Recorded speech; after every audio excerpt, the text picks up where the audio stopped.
Yes, good evening, everyone. So my name is Elisa van Wijmer. I'm the Dean of the College of Social Sciences, and it's my great pleasure to welcome you for another fantastic installment of our inaugural lecture series. Tonight we have a very exciting program with two women professors from our College of Social Sciences. We have Pallavi Roy, Professor in Political Economy, and we have Zoe Marriage, Professor in Security and International Development.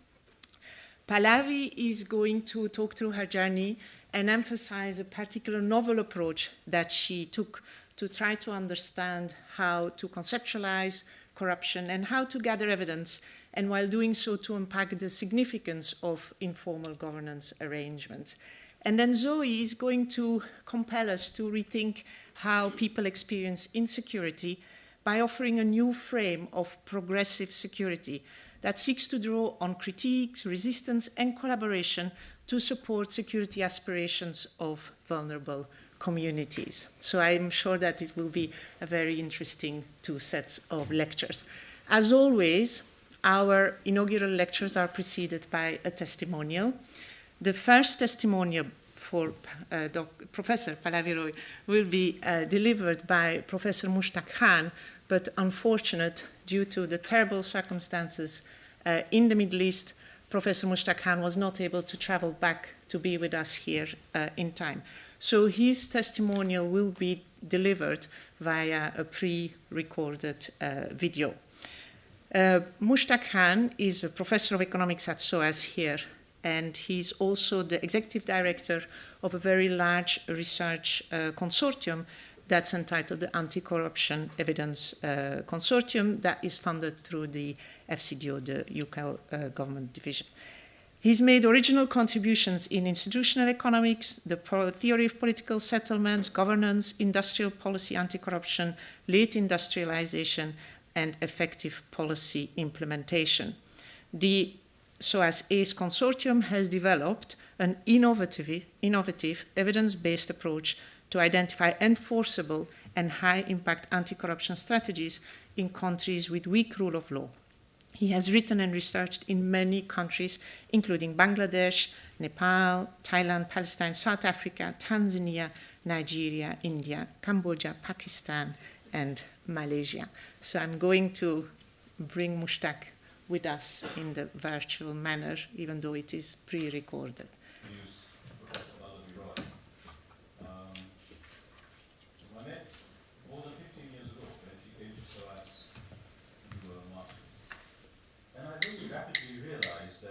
This was untypical master student because she had worked in India as a business journalist for many, many years.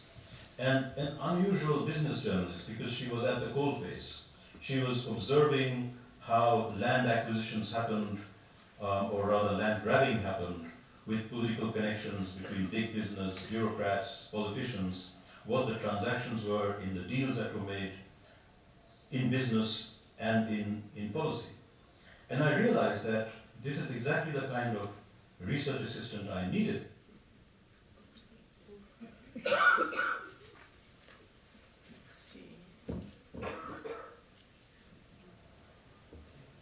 It gives me great pleasure to introduce Professor Pallavi Roy, whom I met more than 15 years ago when she came to SOAS to do a master's. And I very rapidly realized that this was untypical master student because she had worked in India as a business journalist for many, many years. And an unusual business journalist because she was at the coalface.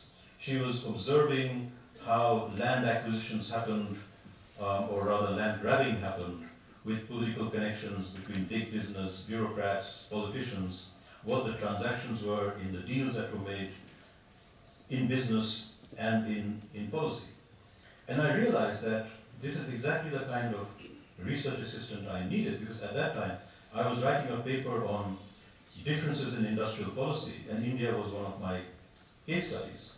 And so unusually, a master's student became my research assistant in that project because Pallavi not only understood how policy worked,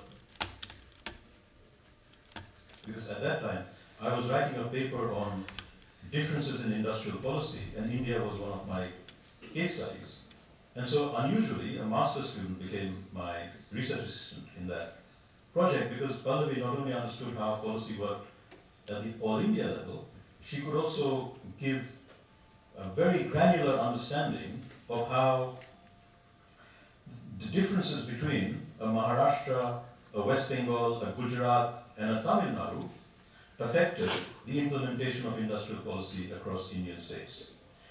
So we started working on this, and serendipity brought us to an engagement with Nobel Prize winning institutional economist Douglas North and his team in the United States, who at that time came up with this framing of limited access orders, which looked a bit like political settlements because they were both saying that conventional ways of thinking about governance don't work in developing countries, but the theoretical underpinnings were completely different and the policy implications were different. And the French Development Agency, the AFD, organized a closed roundtable.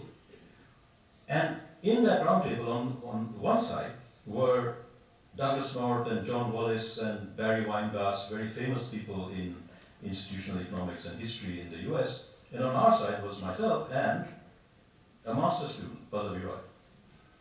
And I have to say, we gave them a really good account of SOAS and political settlements. And by then, Douglas North, having won his Nobel Prize, was no longer very competitive. He really wanted to understand what was going on. And he immediately understood that Pallavi had an understanding of process. The political settlements team had an understanding of process, which fitted our model, whereas they did not have any understanding of process in developing countries, and their model was really sitting on air. And he recognized that, and he asked Pallavi to write a chapter in a book on limited access orders that they were writing, and Pallavi did. And her first academic publication was in this book, edited by Douglas North, which she wrote when she was a master's student. And that was her first academic piece. And following that, the AFD organized a big research project on governance, bringing together the North team, but also us in SOAS. And that project financed Pallavi's PhD. So she did her PhD off this engagement with Douglas North. And following that, she got a job in SOAS, and then we won a number of big funded grants on anti-corruption evidence, the SOAS ACE program. We won another big program with Yale University in Nepal called RENT, Research and Evidence on Nepal's Transition. In both of these programs, Pallavi played a critical leading role. And then we have continued to work in a number of different areas. And by then, Pallavi started developing her analytical framework and pushed it in new directions. And one of the directions in which she pushed it, of many I could talk of, but one is particularly important. This idea that political settlements not only helps us understand the design of policies which will work in a particular configuration, but also tells us if there are no policy solutions to a particular problem given that configuration. And you might say, why is that important? And actually it's critically important because it's very important to understand the problems to which there is no immediate solution, and she calls that mitigation and transformation. I won't go into the details. But it's very important to understand that because not only do you waste a lot of money trying to achieve things which can't be done, but much more importantly, you can force countries or regions into conflict if you try to do that. And to bring the circle to a close, last December, I was invited to the Foreign Office, again to talk to a closed workshop on the future of governance, given the collapse of the rule-based order, etc. And there were a lot of governance people there from across the FCDO, but also from Europe and other countries. And I went to speak, and I said in my speech that we are talking about really trivial things here. What is happening in the world outside is that we are moving towards a third world war. And they were all astonished. Why are we moving towards a third world war? I said, you are actually trying to do things across the world, not only with China, but also with Iran, and I spoke about Iran, that you're trying to do things which cannot be enforced. So you don't just want them to not have nuclear weapons, you want them to not have the technology to make a nuclear weapon, and not have the technology to make ballistic missiles, then how can you enforce that? Do you understand? So then at that point, I realized I was actually using Pallavi's framework. Because this is self-evident to me, but to explain it to somebody, you needed to break it down into its component parts and give some analytics. And I was doing exactly what Pallavi's framework was saying. I was saying, look at the distribution of power capabilities, look at the regional, look at the links between Iran and other great powers like China and Russia, and you will see that the failure to enforce this will trigger something, and it might gradually take you into a wider conflict, and that's how world wars start. Anyway, the point of this is that this is a nice arc to end with, and so keep this thought in your mind. So here is Pallavi, comes to SOAS as a rookie master student with a lot of granular understanding of how informal transactions work, starts working with professors at SOAS, starts building her own career, starts publishing, starts getting grant money, does her PhD, gets a job, etc. And then she starts developing these frameworks in new directions, and one day, one of her professors starts using this in his own work. That's a very nice circle to end with. And I think that's the SOAS story, and long may it continue. I now want to invite Professor Pallavi Roy to come and give her inaugural lecture. And I'm really very sorry that I can't be with you, Pallavi, on this very special day. But at least you know that the reason I'm not there is because of the reasons I gave to the Foreign Office in December unfolded. Thank you very much.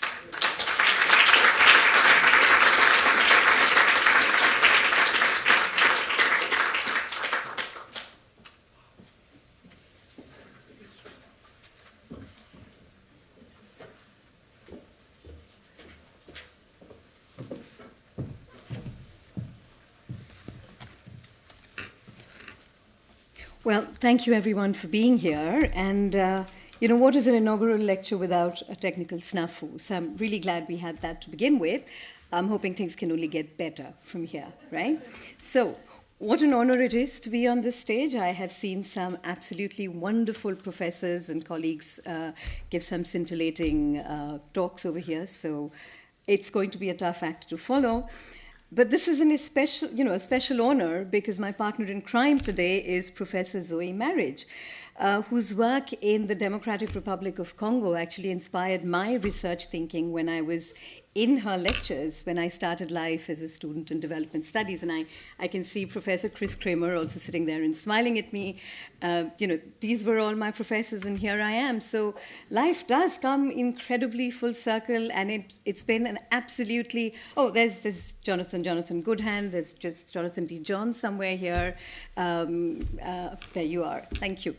So yes, life does come full circle. A lot of things have happened, and I have to say that I've been told that I throw in a lot into my lectures. Today is not going to be an exception, but some of you have signed up for it, so don't blame me for it. Today is when I can apparently say the things that I want to say without being questioned. So here goes, right? But before that, I have to thank those who made it possible for me to get here. There will be a few more names as we go along. My parents.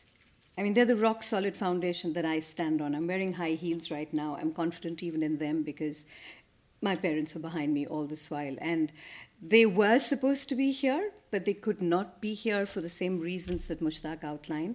Very unfortunate. I know they're with me, but I wish they were here too.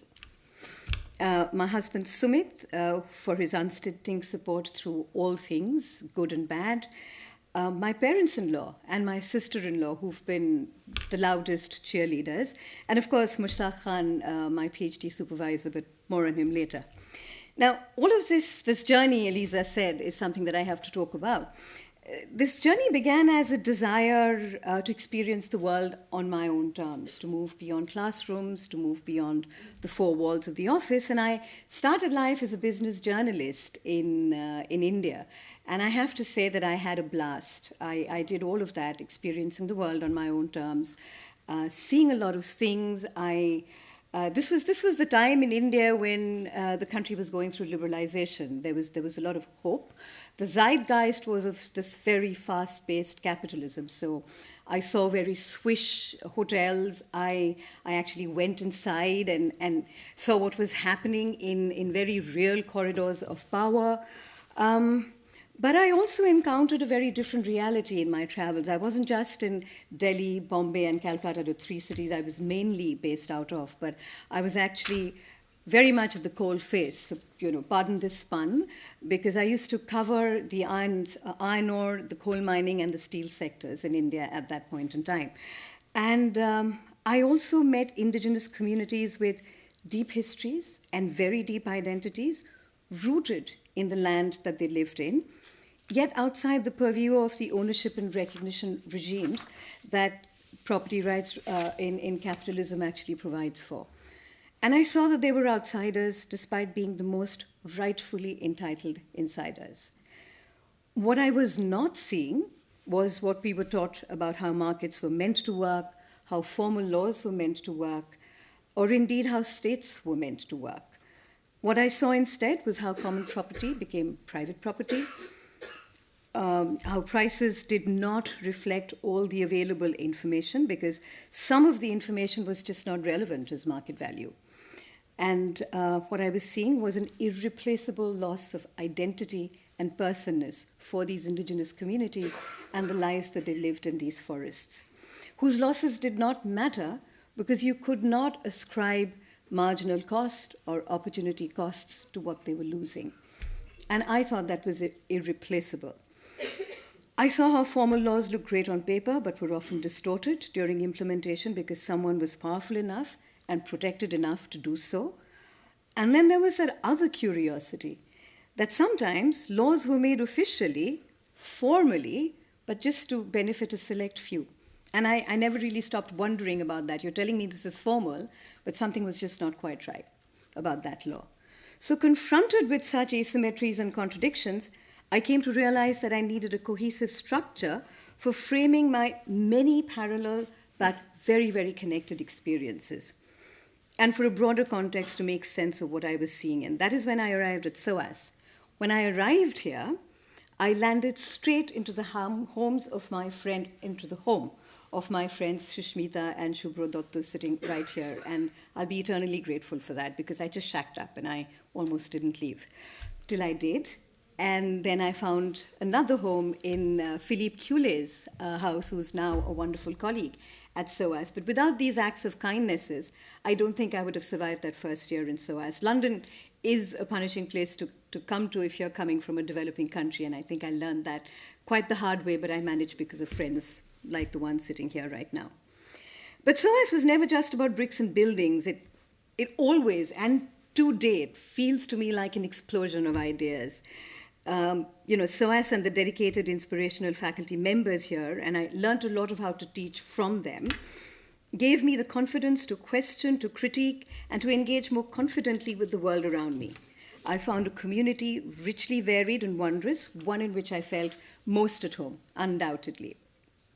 And, whether it was the classroom, the library, which I'm sure rivals Alexandria or the bar, the famous bar,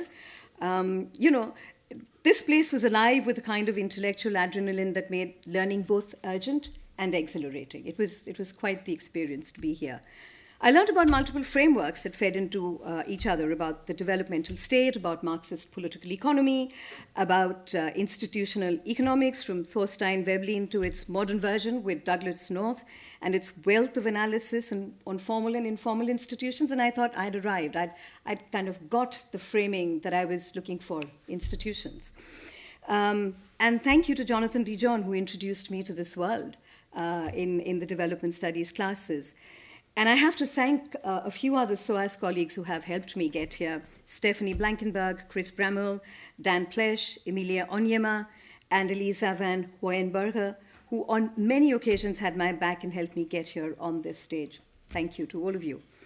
But my moment of scholarly epiphany came when I chanced upon the political settlements framework, where I finally found a way to explain how formal institutions, or rules that are enforced by third parties, are distorted when the interests of powerful organizations are not consistent with the rules that demand from them in terms of adherence. It's just simply that formal rules are distorted by politically powerful organizations. In other words, the powerful are able to get away from a third party enforcing on them. And a lot of what I was seeing in India at that point in time completely dovetailed with this framework. So this framing not only explained how some countries could grow rapidly without a rule of law, while others stagnated and collapsed into civil wars, but it also showed a pathway into how social actors could actually mobilize to design policies and strategies that would actually achieve better social outcomes in their specific contexts. But epiphanies are all fine. What I didn't realize when I walked into Mushtaq Khan's class was that I was going to have an existential crisis. Before I knew it, I found myself in sink or swim mode. Now, how did that happen? Because he asked me to be present at a conference and to present to Douglas North on India. Here I was, a completely rookie academic. All my years as a business journalist, I'd interviewed ministers, gone around with chief ministers, I had interviewed top bureaucrats, top corporates, but nothing prepared me to come face to face with a Nobel laureate in institutional economics. So I had to explain what he did not understand about a complex country, India, using the language that he understood very well and almost created in some extent, the language of institutional economics. I have no memory of how I performed because I was in a stupor induced both by blind terror and numb excitement. But I survived because here I am, live to tell. Here I am talking to all of you. I do remember that Douglas North was both interested and very gracious, but that was Mushtaq as a supervisor. You learn from him, not just theory and blinding perspective, but also to be able to find your voice and your own perspective. That sink or swim was one of the best lessons I've ever had in my life. So what of the framework which produced the moment of epiphany? It is the framework of political settlements that builds on Douglas North's work and Marxist political economy. It sets out that policies need to be designed keeping in mind the distribution of three key features or variables: power, capabilities, and interests. Now, these three vary greatly across countries, regions, or sectors, and their combinations interacting even with the same policy can produce very different outcomes for development. What was fundamental for me and matched with my experience of reporting in India was that outcomes of policy are dependent on the underlying distribution of power and not on what the policymaker sets out to do, however noble the intent might be. There's a huge gap between reality and intent. That was the basic idea coming out from it. And coming from a country that had been colonized since 1757, what also leapt out at me was that many of the currently existing political organizations across countries are the result of socially inherited structures shaped by very different experiences of colonization. It is, if I may, an institutional overhang that looms over us in developing countries. So we live in a complex world and contexts will vary, but we cannot have a theory for every context and we cannot have a theory for all the differences. However, political settlements for me is a complex enough theory of differences. We can use it to make sense of complexity by identifying the variables that explain why people are behaving differently through the power, capability, and interest of actors relevant for analyzing outcomes. So how does this work? What does this mean? We know A works in Nigeria, but it is unlikely to work in Bangladesh. And B might work in Bangladesh, but not in Nepal. Once we understand the combinations behind these outcomes, the theory then directs us towards feasible ways of making policy. And this was very important to me, the feasibility of making policy. Policy is expecting people to stop using discretion, whistleblow on colleagues for small indiscretions when they themselves are committing them, or expecting the really powerful to stop stealing without any thought on how to enforce on them is fairly fanciful. If I'm not interested in upholding rules, you can shame me all you want, to no end. And if I'm powerful with strong political links, good luck with punishing me. So what this told me is that if development is shaped by how power distorts formal rules, then anti-corruption provides a very useful lens for understanding development. And this is what drew me to this strand of research, to understand the development process and address constraints. Rules are broken because the power capabilities and interests of networks of actors do not align, and as a result, the development outcomes required do not come good. And rules are important, otherwise there would be uncertainty and anarchy. If I were in a more edgy mood, I would say the world needs more anarchy, but today is not that day. Rules are important. Now, there are some who would shrink at the idea of using power relations as a variable to design policy, and I can understand that, and they come from a good place. But we are not talking about absolute power, we are not talking about brute power. For us in the framework, power is always relative power. The question we ask is who is powerful and relative to whom in the context that we are interested in. Power cannot be read on the basis of an outcome.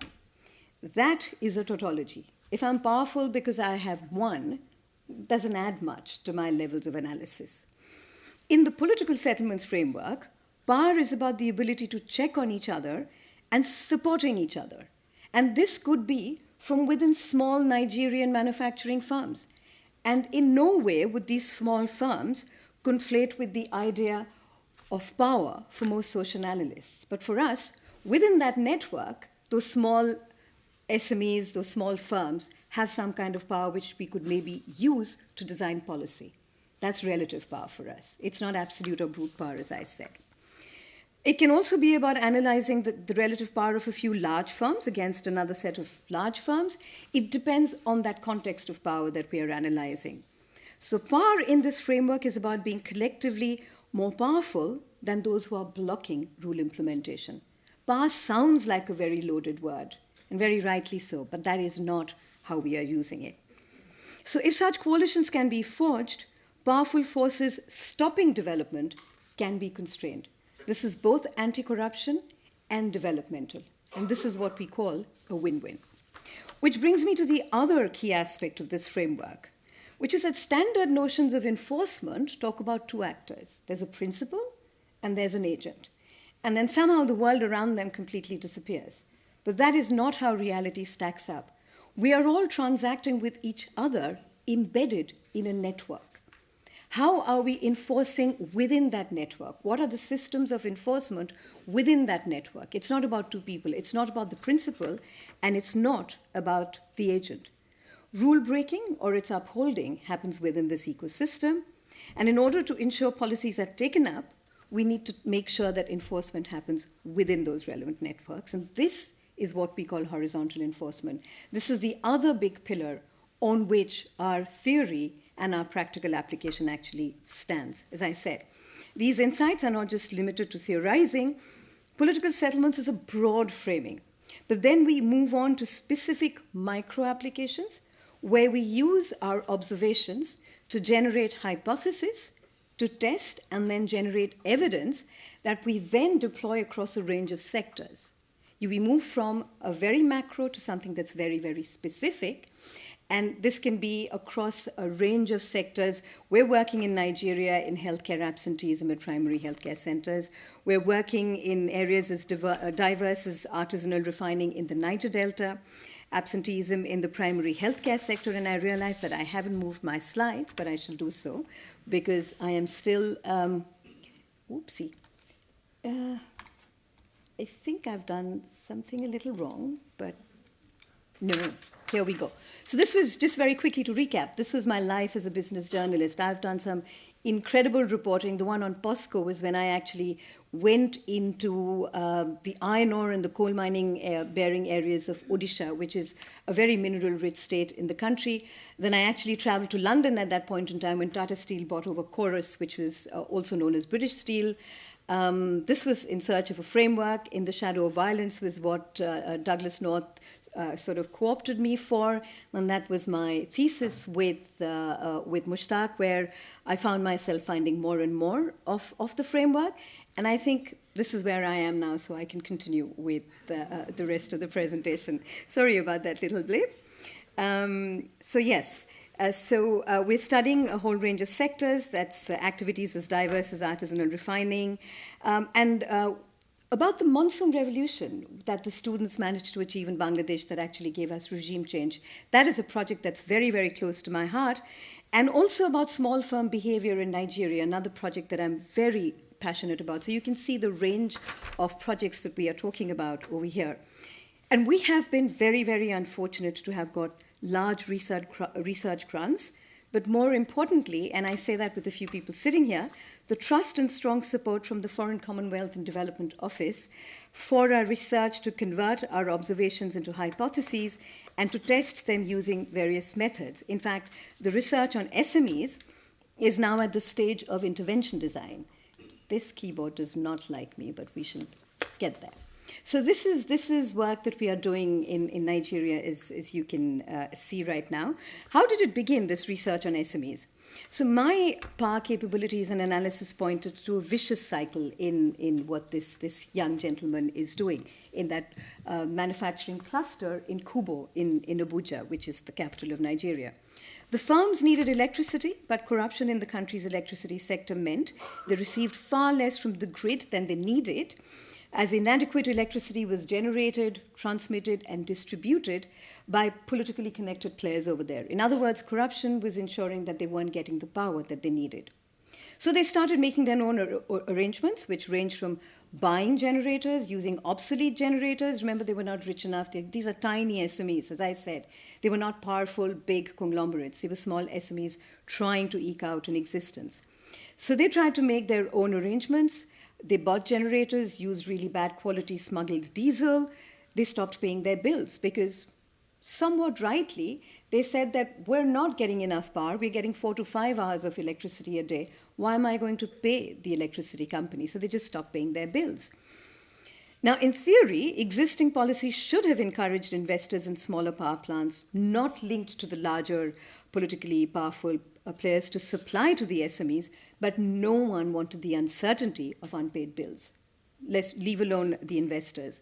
So even though the irony was that the SMEs were actually paying a lot of money for the generators, for the smuggled diesel, for bribing the engineers, they were just not paying the bills that would attract the investors.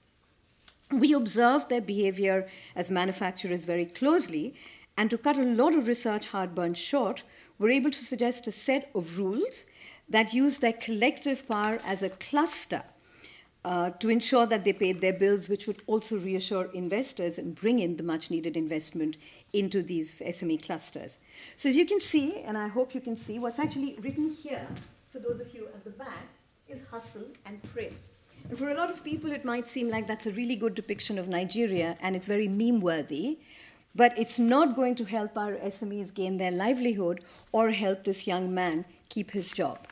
Something more solid was required, and we really hope that the policy design we are suggesting, and that is currently now in an intervention stage, really facilitated by the Nigerian Rural Electrification Agency, we really hope to take this forward as a pilot, which will then have policy implications later for this cluster. So what began as theory is now actually beginning to take life as policy, and that, I think, is very, very rewarding for us as academics, because we're not just academics to do some really good theoretical work, that's important, but what connect does it have with the real world? And this is just one of them. Now, the other reason why I am, the lessons from all this research is that I'm deeply grateful for is the collaborations and the enduring friendships, and I can see a lot of them right here. The friendships that I've forged over the years.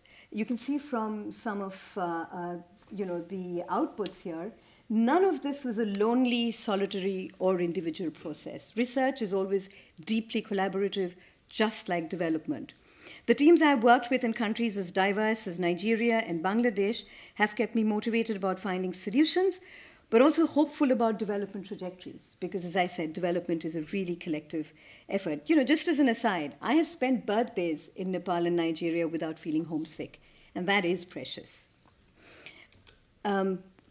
So to name a few, Mushtaq has already morphed into one of my closest collaborators, and indulge me now with some names I have to mention. Duncan Edwards, without whom I dare say there would be no SOAS. Then there is the LSHTM team of Martin McKee, Dina Balabanova, and Eleanor Hutchinson, Masuma Mamdani sitting right here. Some of my most exciting work has been with them. There's been the University of the Unsuka team, especially Obi-Wan Kenobi, Obina Onwujekwe, who really is a bit of a Jedi in the kind of work that we do in the health sector in Nigeria. Then to my go-to Nigeria political economy specialist, Simeon Obidairo, also distinguished SOAS alumnus, Najim Animashon, Dapo Oewole, Henry Adigun, Eche Ejikime, the team at PI in Nepal, especially Shriya Rana, Sagar Prasai, and Soumitra Neopane. Then from Change Initiative in Bangladesh, I'm sorry, I'm going through this laundry list, but this is important. Zakir Khan, Salman Chaudhry, Mufazzal Hussain, Sabrina Jahan Shobha, and Imran Mateen and Mahnaz Rabbani from BIGD. And these collaborations are all about paying it forward. I don't know if Mehrush is here, but one of my research colleagues in the picture here is Mehrush Duck. I was a lecturer, and she was a teaching fellow when I started. Where is Mehrush? She's right there. Thank you, Mehrush. And there she is in the white T-shirt. I was a lecturer. She was a teaching fellow. And now here she is in SOAS as a reader with me on the field in Nigeria. So this tradition of paying it forward really continues at SOAS, and one that I'm really, really proud of. Emilia, you're sitting here. I'm not sure if I mentioned your name, but thank you also for having my back when I most needed it in Nigeria, and frankly quite lost. And then there have been friends like Shubhajit and Hassan who simply gave me space to rant, and that's important. Academics need to rant. So what was exciting too was that the research was being picked up. By organizations like the Nigerian Rural Electrification Agency, who see in our research a means to make donor funding truly catalyzing and not dependency generating, something that we criticize aid for, but that's not what aid is actually for. It's about how can you make sure that the policy runs and is successful long after the donor funding has actually gone. And then, of course, some very good folk at the FCDO. Aislinn Baker, Tom Wingfield, Morag Luz, Nick Lee, Craig Irwin, Peter Evans, Chris Okeke, Juliana Stoyanova, Achachuku Okafor, and many more who thought this makes sense, to those who think it is worth teaching to their professional students, like with the IACA team at Luxembourg, especially Pawan Sinha. It has been truly rewarding and enriching. But, we're talking about networks, we're talking about society. There's one thing that I wanted to go away with, or make you go away with, which is a bit of a bugbear for me on this point of relationships and network. If power relationships shape behavior, and the distribution of power is based on hundreds and thousands of organizations, that cannot be changed by a single movement or a Big Bang movement. Attempts to do that have not succeeded, and we have seen that happen in the garb of anti-corruption. It's happened it's been tried in Afghanistan, it's been tried in Iraq, and with the thinnest of veneers now in Iran, and none of that has succeeded. For policy to be successful, it has to be radical, but it has always to be within a set of constraints. Now, that does not sound exciting, that does not sound romantic enough, but as one very wise old man once said, we make our own histories, but not exactly as we please. Very wise words. And that was Karl Marx for you, Uma, if I'm hoping that interests you in reading Karl Marx. Uma is my almost goddaughter, and I'm hoping this gets her a little interested in Marx. So there is no magic wand. Yeah, they don't teach that at school anymore, do they? Yeah. There is no magic wand to upend the distribution of power, but change within constraints can be radical, and incremental can be transformative. Too many movements for anti-corruption have turned sour because people who took to the streets realized the revolution was simply hijacked by other interests, and power was distorting policies in very different ways, but it was still being distorted. A revolution is only a revolution whether or not it is an event or a process when reality changes for the better. And that can mean more healthcare, better healthcare, more jobs, better jobs, more justice, whatever it is that makes human life more secure. So high social productivity, better healthcare and education are what some high-income countries appear to have. And I'm going to sort of end with two little bits of popular culture, because I can never refrain from referring to popular culture. But the creation myth for many high-income countries whitewashes the very bloody and violent processes of capitalism. We in SOAS, our students, faculty, are very aware of that. But Whether it is genocide in the formation of the United States, primitive accumulation and colonization by the United Kingdom and other European countries, the apparently nice outcomes after centuries of mayhem is presented with little understanding or even acceptance by a vast majority of the mainstream in terms of how they got there. Some pieces of work too, and this is one of my favorite scenes from the iconic Gangs of New York. This is the last scene where you're watching DiCaprio, I think, walk away from a very violence-ridden New York in the 1860s, and it morphs into this very beautiful scene of New York in modern times. And I always teach my students this as an example of primitive accumulation and the transition, the post-colonial transition to where high-income countries are today. But this violence, of course, can't be emulated. Violence can never be a policy option. How can a new path of development avoid such brutal asymmetries? It was not the liberal state, nor a rational, disciplined bureaucracy that helped countries achieve development, though these are certainly very, very well-desired and well-deserved ends. It was through underlying power struggles and conflicts like these, within and outside, how these high-income societies then made their way to development. But the political settlement framework gives us a method to understand the world around us and think about what will work to achieve the fastest possible good that sustains. That is important. The sustainability aspect is extremely important. This is the society we need, not a sticking plaster society that's based on ahistoricities or asymmetries. Yes, there has to be the spirit of revolution, but the content needs to make sense. And making sense does not mean being timid. I think that's a very important lesson that I have taken in my years as an academic and working in the field. You know, and when things look dark, because you don't always give inaugural lectures and you're not always feeling full of adrenaline and peppy. Things can tend to look dark and go in the wrong direction. I find my strength in our collective history of resistance. I leave you with a song that distills the spirit of revolution into very powerful poetry and rousing imagery. It also feels like a good way to close, given Zoe's lecture is on a similar spirit of resistance. The song is in Bangla. It was the language I was born into, but I'm hoping the translation comes close enough, and more importantly, I'm hoping the YouTube link queues up and works. In case there's a snafu, bear with me. We'll get there. No.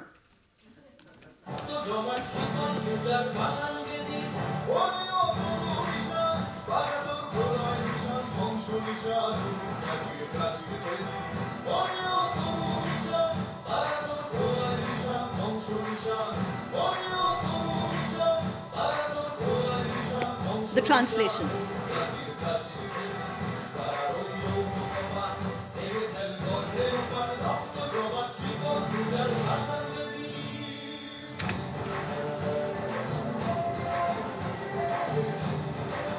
Well, thank you very much for that.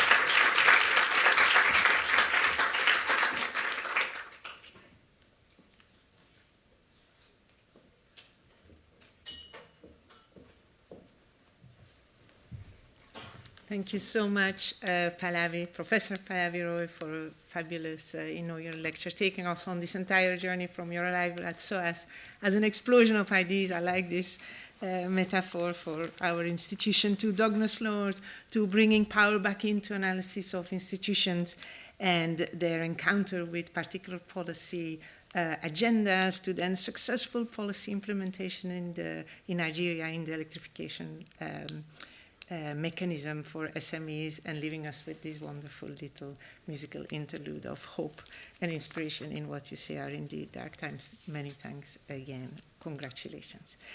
So that brings us to the second inaugural lecture of tonight, to be delivered by Professor Zoe Marriage, and she will be introduced by Dr. Tanya Kaiser, who is a colleague here with us in the Development Studies Department, and one of those colleagues who preceded Zoe's arrival in the institution. Tanya Kaiser is an Oxford-trained social anthropologist. Her expertise centers around issues of forced migration, the realities and constructions and representations of it, as well as responses to those who experience it. Her work straddles the borders between the humanities and the social sciences, and Tanya's interests include the semiotics of political and institutional framings of the realities and experiences of people on the move, and the extraordinary disjuncture between culpability and responsibility among powerful actors at home and abroad who decline to hear the demands of the majority. Dr. Tanya Kaiser, please.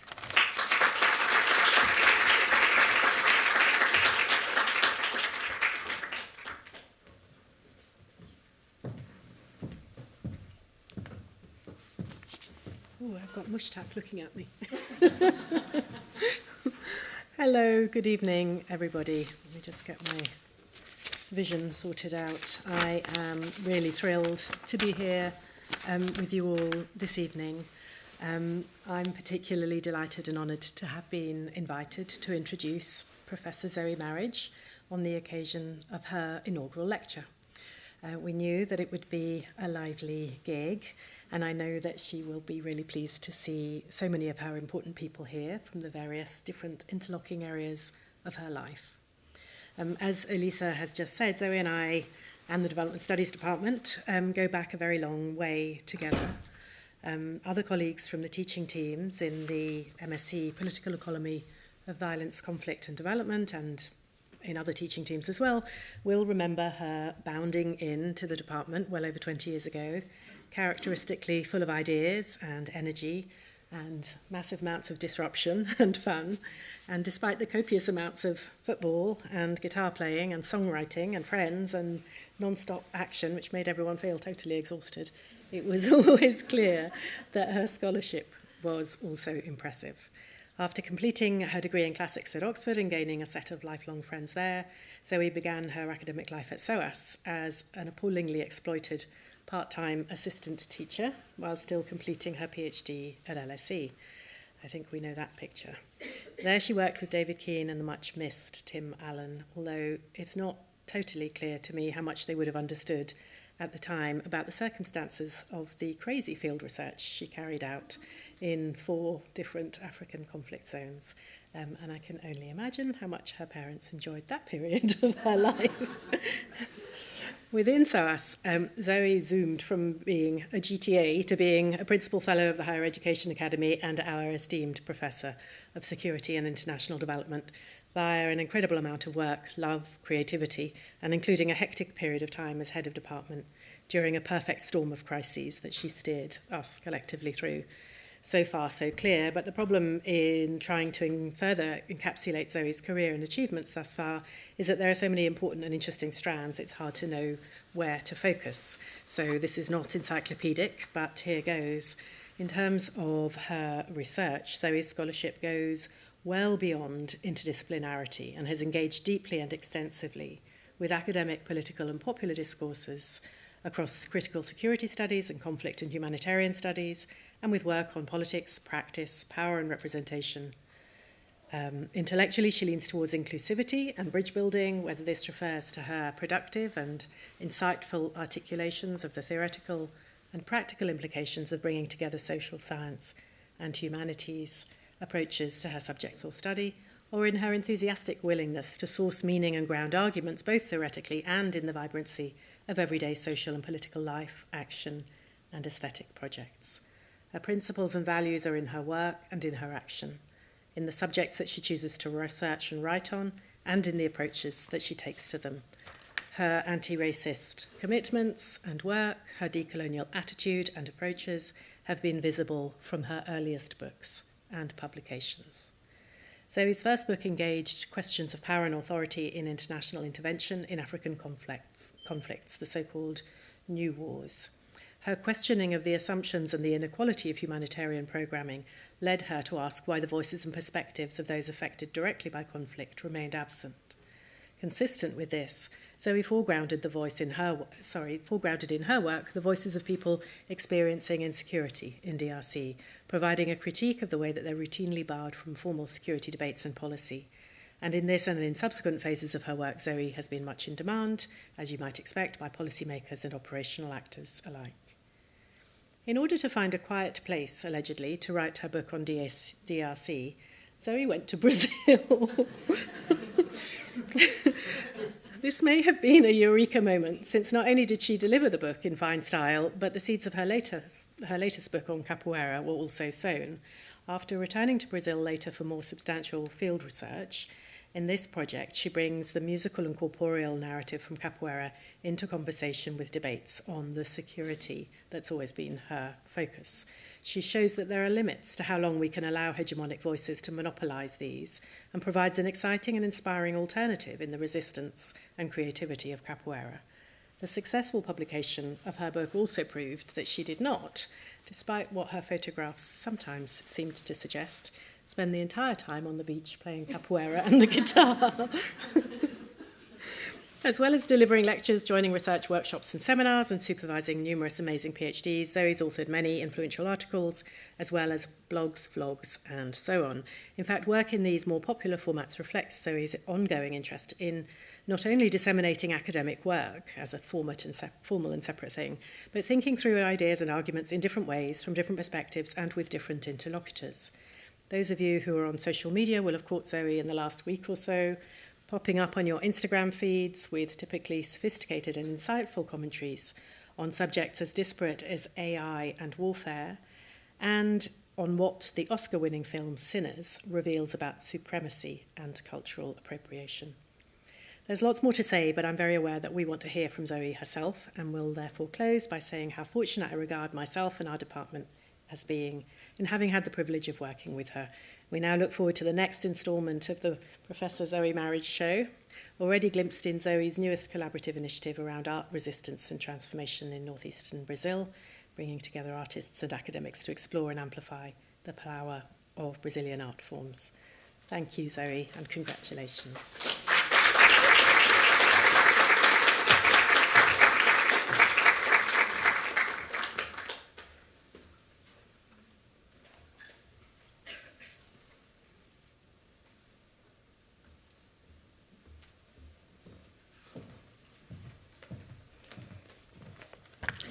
Thank you, Tanya, for that very generous introduction. Hello, everyone. Lovely to see you tonight. I'd like to start by acknowledging that a journey of 1,000 steps involves, excuse me, I'm going to be wriggling all night, involves 1,000 thanks.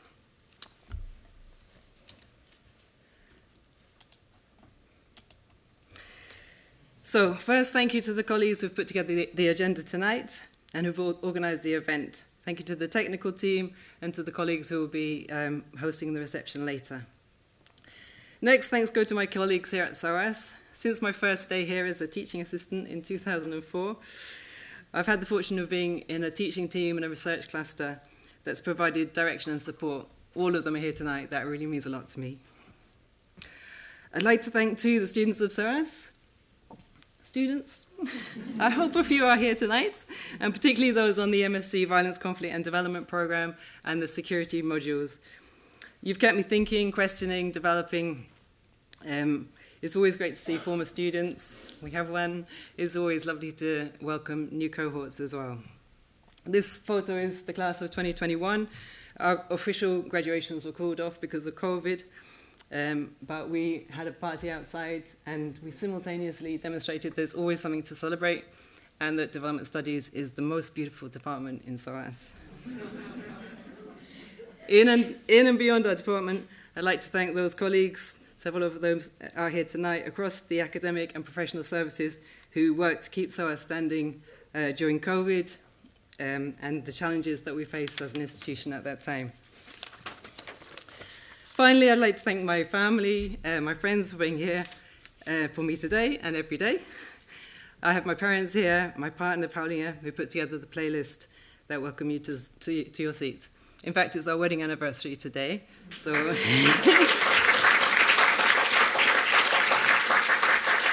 It's nice to be together.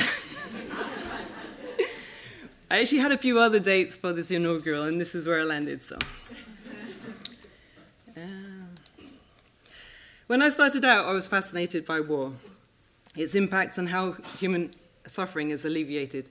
I started my PhD in 1999, shortly after the genocides in Rwanda and Yugoslavia, and there were ongoing wars in West and Central Africa. It was after the end of the Cold War and before the attacks of 9/11. Wars were seen widely as the remnants of old orders or deviances from an advancing order. Academics concerned themselves with the causes of wars. There was a confidence in government and non-governmental aid organizations about the legitimacy and effectiveness in areas of conflict. I was critiquing humanitarian assistance in countries at war based on the experiences and voices of those who were nominally the beneficiaries. This was research that took me to Sierra Leone, Rwanda, Congo, and what was then Southern Sudan. I was asking who gained assistance and why. I was also learning how to research and about the peculiar range of skills that we build as academics, adapting to the logistics and administration of constant travel, introducing myself and my project to people who were often bemused by my presence.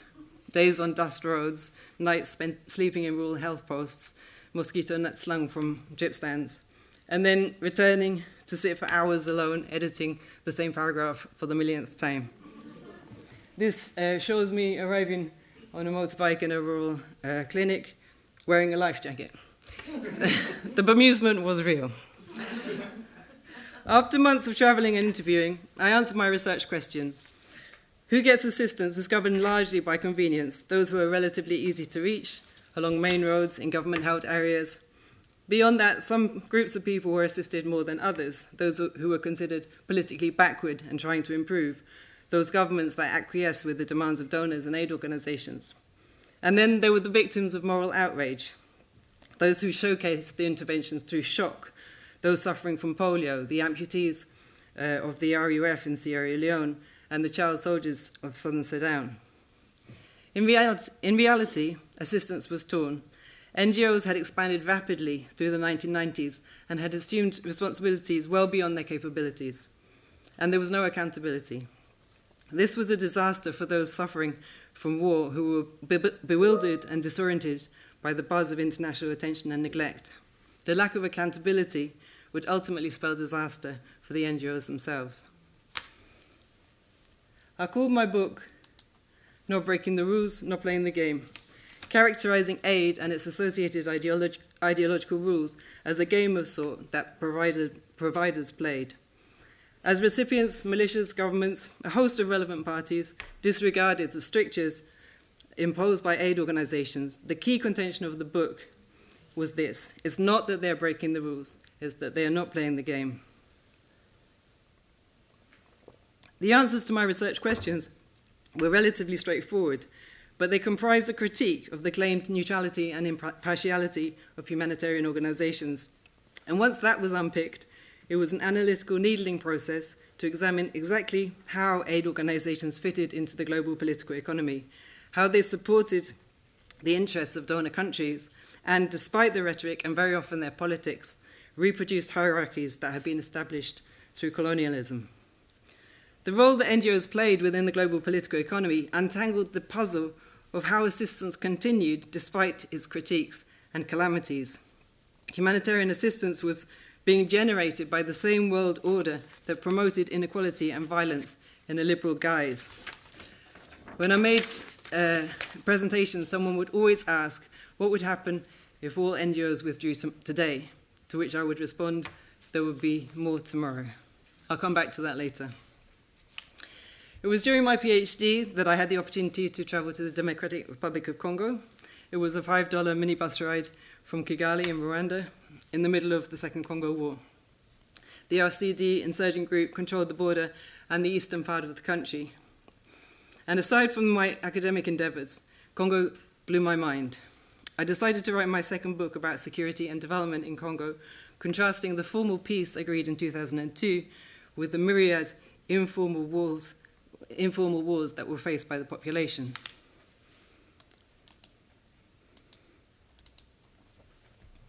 The abundance was incredible.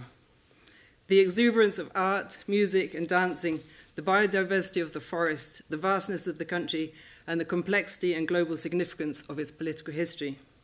The massive mineral wealth. Traveling with my host to Lubumbashi in 2006, she commented, "Here we are rich in everything. We are rich in war." That was something I wanted to find out more about, and I identified two violent conflicts, one between the leadership and the population, and the other an international conflict over Congo's resources. I was able to travel to several cities and rural areas across Congo. It was important for me to link up the forms of development that were taking place in Kinshasa in the far west with the cycles of violence in the east. The country is so enormous that most observers focus either on the capital or on the Kivus. I was told in an interview that there are only two institutions that extend across the country. One is the army, which crucially did not at the time, and the other is music. Directing the peace process and the associated development programming, there was a loud international discourse of commonality and shared future. But what happens when values, priorities, and security interests are not shared or come into conflict? That was not something that could be answered within the liberal architecture of intervention. The small players, the hundreds of militia forces in the east of Congo, were neutralized through demobilization programs and development projects, or they were simply ignored. The big players, in practice, those who had an army, were brought into the government. After a rocky transition period, there was a difficult election in 2006. Some major wins for the donors, but the informalized wars continued. Sexual violence increased, and Rwanda periodically reinvades, imposing a violent and tentative order over mineral extraction and export through the M23 militia, most recently in 2025.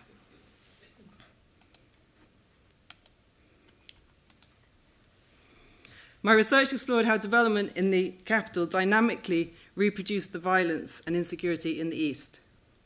International and multinational donors feted powerful men, routinely and strategically overlooking the violence they committed. The form of peace achieved in the political institutions in Kinshasa facilitated ongoing attacks in the East and depleted people's resources for survival.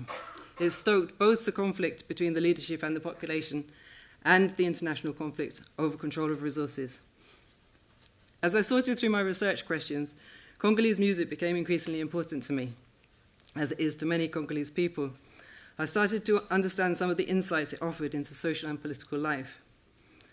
I reached the end of my questions about war and security in Congo and was exhausted by the deficit narrative of development, the notion of state failure, failed peace processes, failure to meet millennium goals, and failure measured by development indicators. It's the deficit model that played a particular role in international politics at the time. It seems almost quaint now, and I'll come back to that later.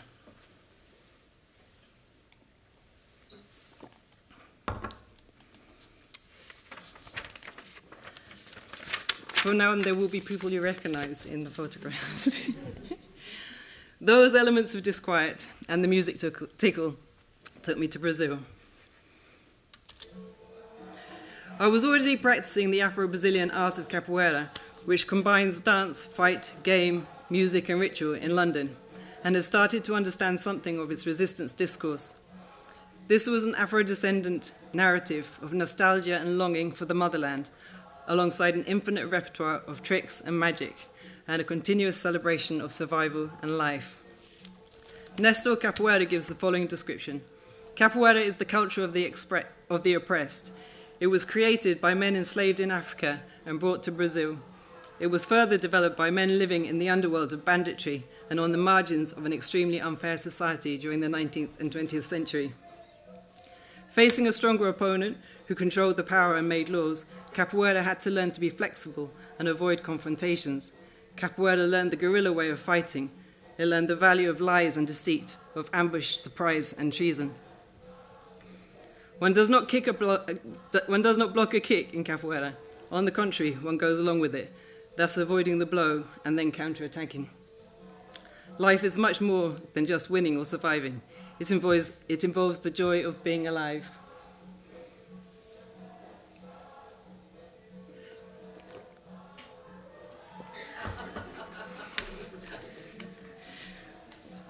That's enough of that.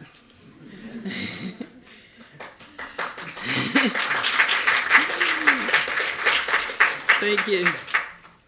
I spent 6 months in Salvador Bahia in northeastern Brazil, living by the ocean, writing my book on Congo, and training capoeira every day. Physically, I was living the dream.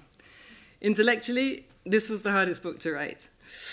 I was joining the lyrical, corporeal, and musical narratives of capoeira with the security literature and struggling to make sense to either side.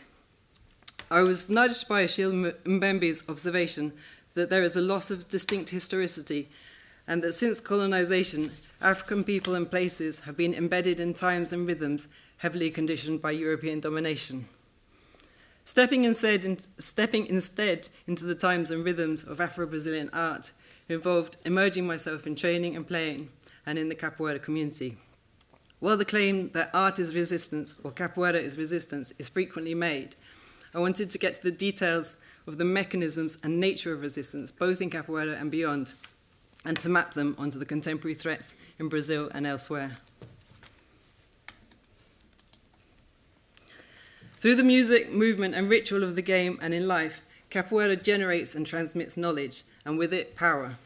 It's not entertainment. It's not played primarily for an audience. It reiterates its origins through the repetition of lyrics and the interaction of players. And in doing so, it keeps inequality problematic. Capoeira was played in Brazil when it was illegal and has spread around the world in spite of the racism everywhere. That is to say, it mobilizes in the face of structural violence. And through its duality between the game and life, capoeira mounts resistance to ubiquitous and unrelenting forms of violence, and it maintains the possibility of other outcomes. Capoeira does not accept the inevitability of violence. In the game and in life, the biggest cheer is reserved when the less experienced player, that was me, by the way, or sweeps the leg from under the powerful.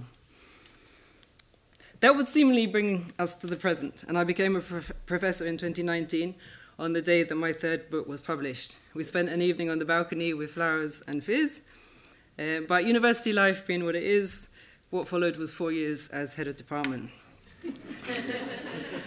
I'm not sure why that's funny. Emerging from intensely administrative work demands another rethink, and the world was changing rapidly. We'd moved well beyond the liberal model that had provided the guidelines earlier in my career. Climate change became widely acknowledged as a security issue. We have AI and social media that have altered the pursuit of conflict and violence. We have various wars in the Middle East that have not appeared from a baseline of peace and are unlikely to lead to one. The question of what would happen if NGOs withdrew today has been partially answered by the scramble for meaning and influence in the sector after the closure of DFID and the precipitous decline of USAID in 2025.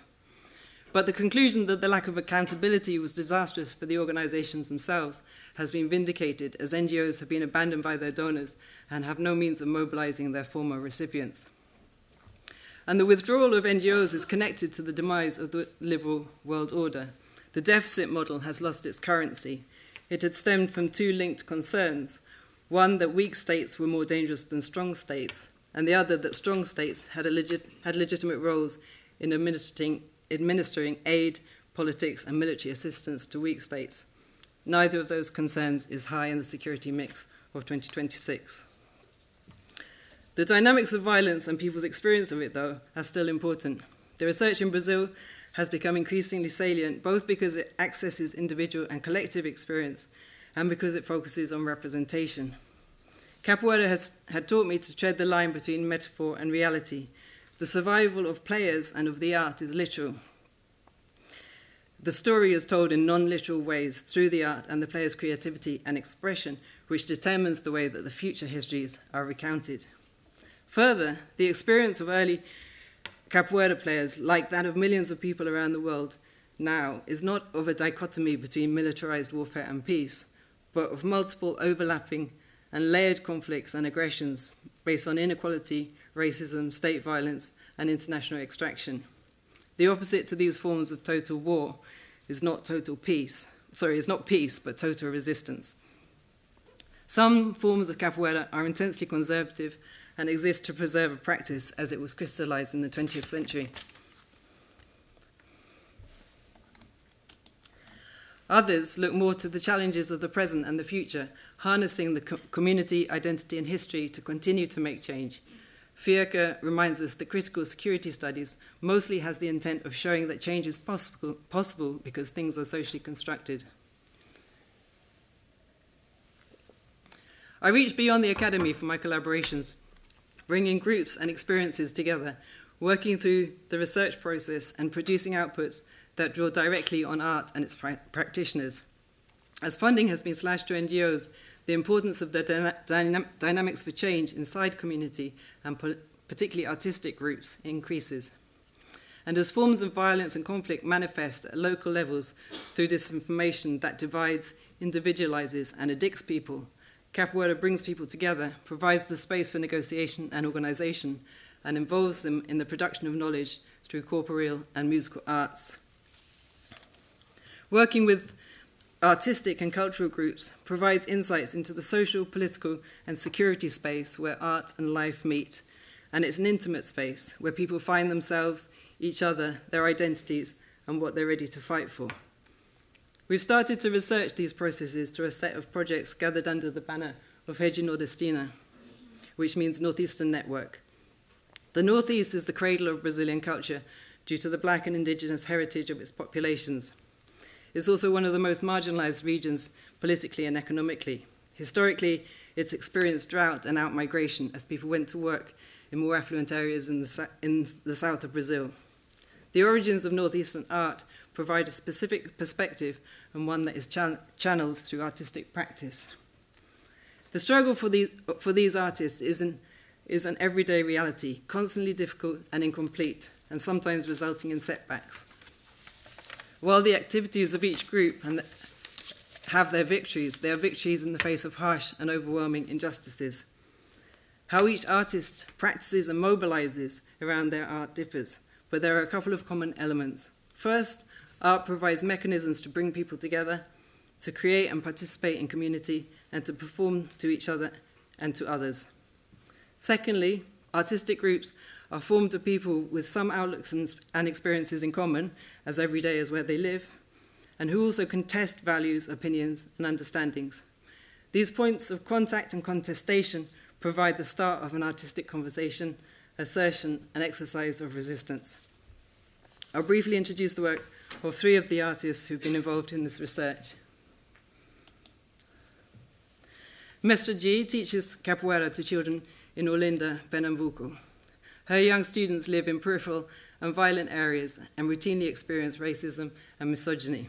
Mestra G recognizes that children sometimes absorb and reproduce these forms of violence in their relationships with each other and their own identity. She uses capoeira as a pedagogy to teach children to unpack gendered relationships and take pride in and respect Black and indigenous culture and heritage. She also uses the ritual of the capoeira game to include women in a male-dominated space, coaching girls and young women to take artistic responsibility, play instruments and sing, and develop their game. By supporting women, acknowledging the additional pressures of motherhood, strength and weight differential, and a broader sexist society, Mestra G is transforming the current history and future ritual of capoeira.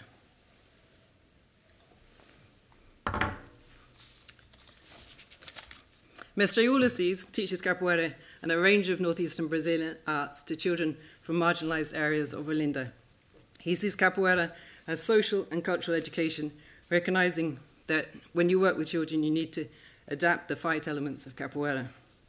According to Mestre Ulysses, capoeira shakes up what is calm and calms what is agitated. There are kids who arrive very violent, and capoeira provides that balance. And there are others who are shy when they arrive, and they start to talk, sing, and play instruments. In a recent local struggle over public space, a town square that was slated to be used to build an evangelical church, Mestre Ulysses mobilized the children in his capoeira group. They went to the square, pulled down the hoardings, cleared the paths, and put in some children's play equipment to demonstrate public ownership. It's an ongoing struggle, not one that has been won or lost, but one that was confronted by the community, galvanized through the practice of capoeira. Originally from Fortaleza and training capoeira since a child, Paulinha leads the Bem-vindo Capoeira group in London. Since the intensification of attacks on Gaza in 2023, she's been at the forefront of mobilizing the capoeira community to to protest Israeli violence. This takes the form of hosting speakers at capoeira games, organising for online activism, and bringing capoeira players together to join the pro-Palestine marches, using the berimbau, the lead instrument in capoeira, as a symbol and to direct the songs and music. In Paulinha's own words, when people say they don't want to mix capoeira with politics, it makes no sense. The principles of capoeira, stemming from its origins in anti-colonial struggle, provide the energy and parameter for these debates. Our activism has brought about change through the increased solidarity within our community and through people changing their minds or ceding to pressure from others. There's also been an examination of capoeira.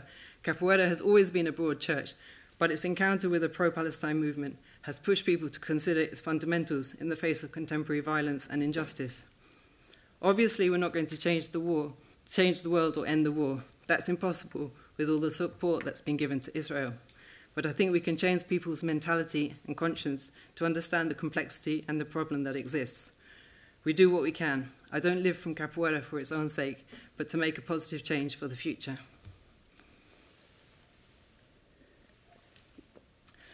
Change that protects the least powerful in societies is a constant theme across the research I've described.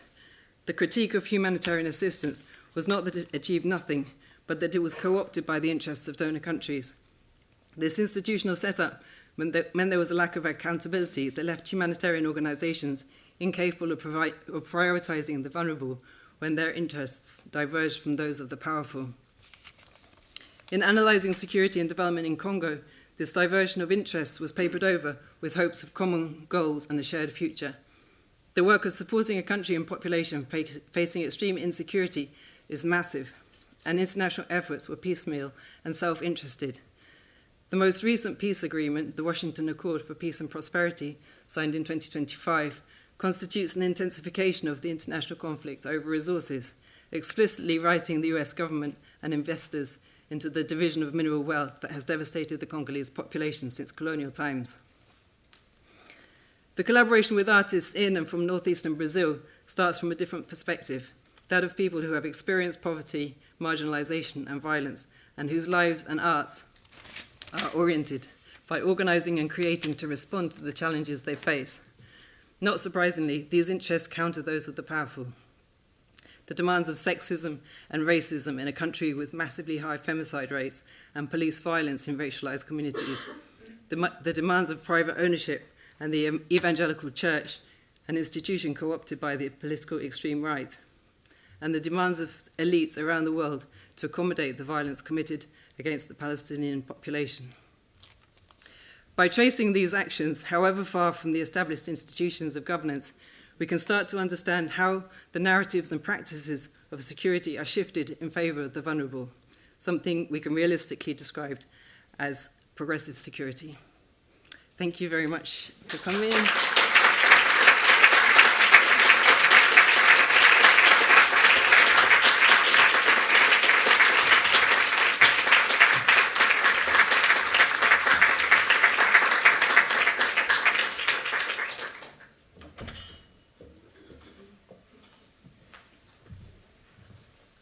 Thank you very much, Zoe. Congratulations also on your wedding anniversary. But thanks for taking us through a quite sobering account of your intellectual journey, from your critique of humanitarianism to security and development in Congo, and then the thread of music taking you to look at, again, issues of multiple forms of violence in the context of Brazil and the resistance against it via capoeira as an art form, and then finally back to the streets of London and the protests against another set of endless cycles of violence. So thanks a lot, congratulations. So that brings the lectures for tonight to an end, and let me please invite you to join us for drinks in the Paul Webley wing so that we can continue the celebration of the fantastic achievements of both Pallavi and